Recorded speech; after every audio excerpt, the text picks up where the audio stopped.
Hello everyone, and I welcome all of you to Online Study for You, a complete placement solution. Friends, today we have Soumya with us, and today we are going to replicate how Infosys takes the interview. So this interview will be something like the live interview, which Infosys does. So this is a live demonstration for the Infosys interview.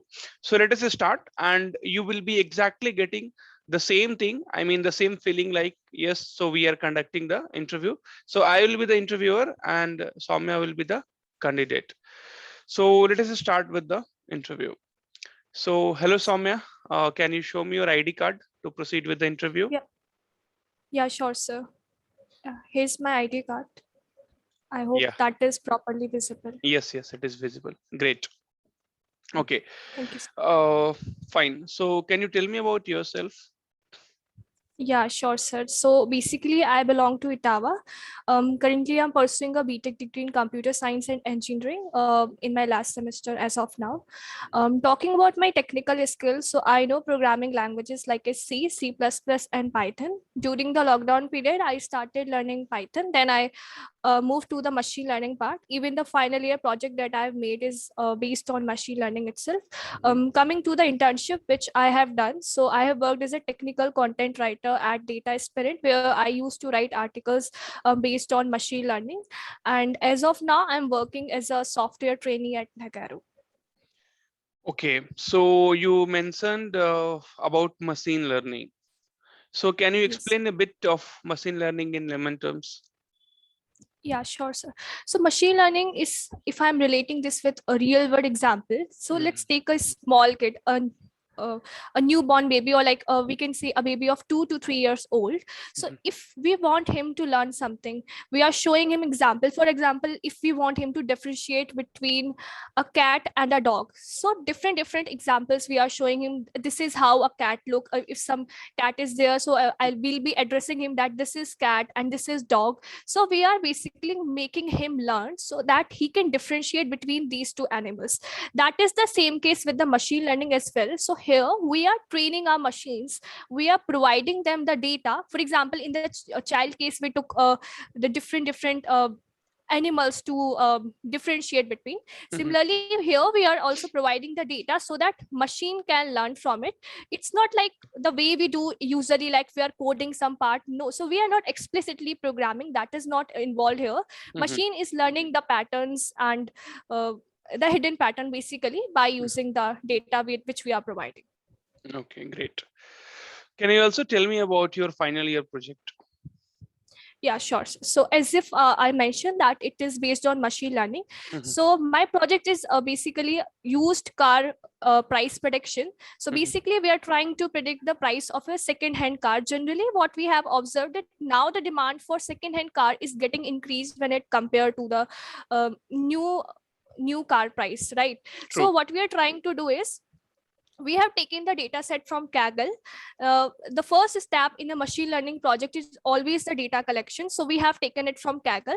Next process is data cleaning. So first of all, we are understanding the input.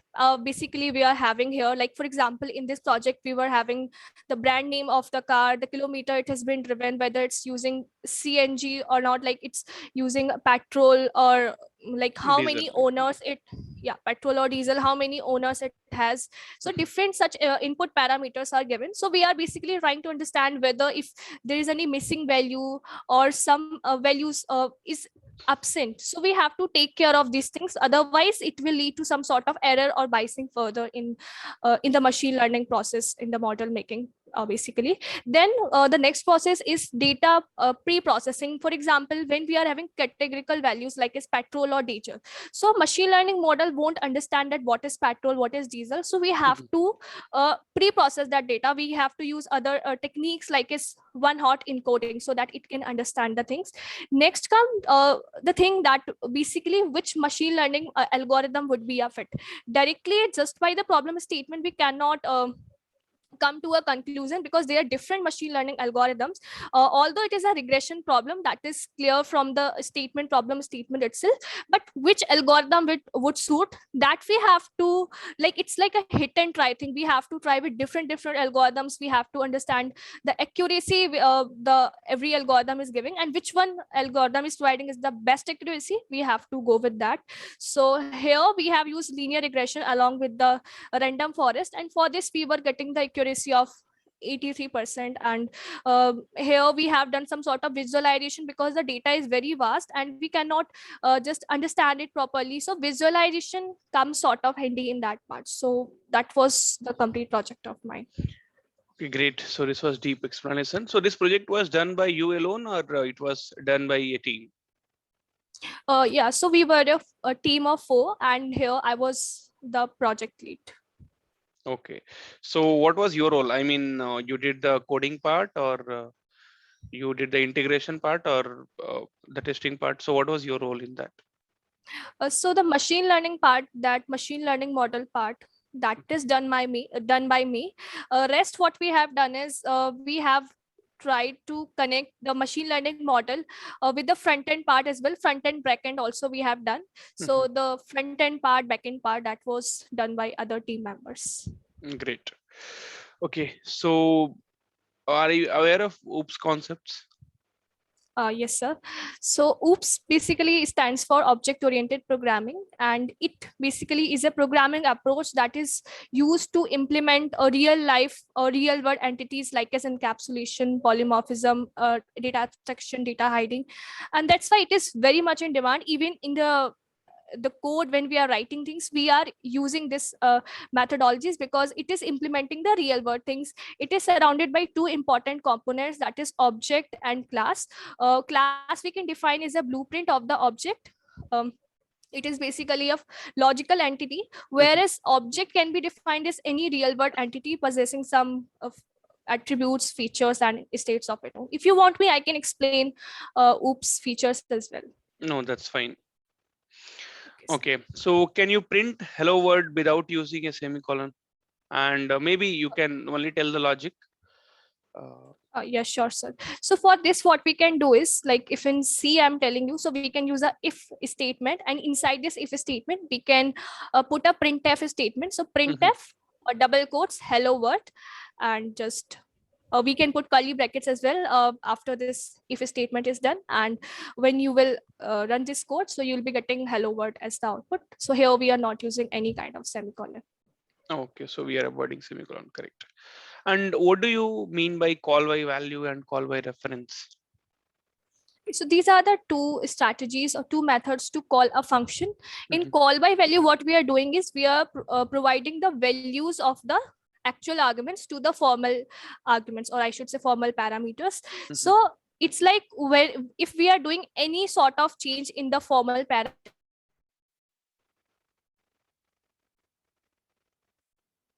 allocated to the actual and the formal parameters, that would be different. So any change done won't be reflected in the actual parameters part.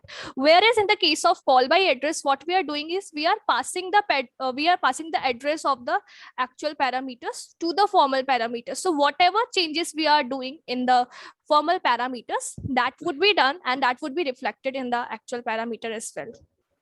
Okay, correct.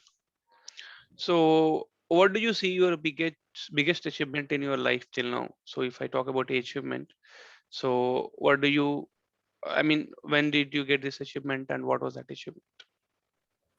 Well, sir, talking about the achievements, so like each and every achievement, or whether it's a smaller one and a bigger one, so I don't generally classify, because every achievement which I am doing, whether it's a small progress or the bigger one, that is motivating me to move further.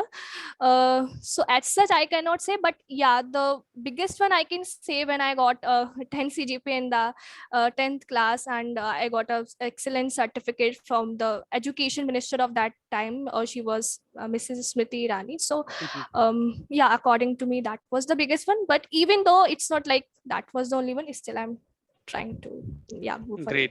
Great. Okay, so can you also tell me the difference between list and tuple? Because I see in your resume you have mentioned Python. So Yes, sir. Sure, yeah. sir. Okay, so the most basic difference between the list and the tuple is that list is mutable, whereas tuple is immutable. A sort of idea which I can give you about mutable and immutable is that we cannot do operations like as insertion, deletion, etc. We cannot do any sort of modification once defined in the case of tuple, whereas all this is possible in case of list. Another thing is that like for list we use square brackets, for tuple we use round brackets or parentheses. List is uh, list is unhashable, whereas tuple is hashable. So that's the difference. Okay. And how do you create a dictionary in Python? For creating a dictionary, there are certain methods. The first one is that you can take a variable, for example, d equal to curly brackets. So this will be considered as a dictionary. Next, we can take dict method as well. So we can do d equal to dict function. That would create a dictionary. If you are already aware of the data that you are going to take in your dictionary, that is the key value pairs. So you can mention something like d equal to square brackets 2:3, 4:5. So these are the methods. Okay, great.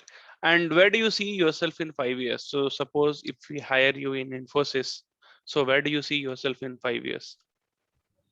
Well, I would be seeing myself excelling or progressing further along with the organization, and just keep updating myself and trying to be a best version of my. Okay, Soumya, that's it from my side. Do you have any question for me? Yes, sir. So I would like to know that if I got shortlisted for this round, so what would be the next round? Okay, so Soumya, this interview conducts both technical and HR round. So you will have only one round basically.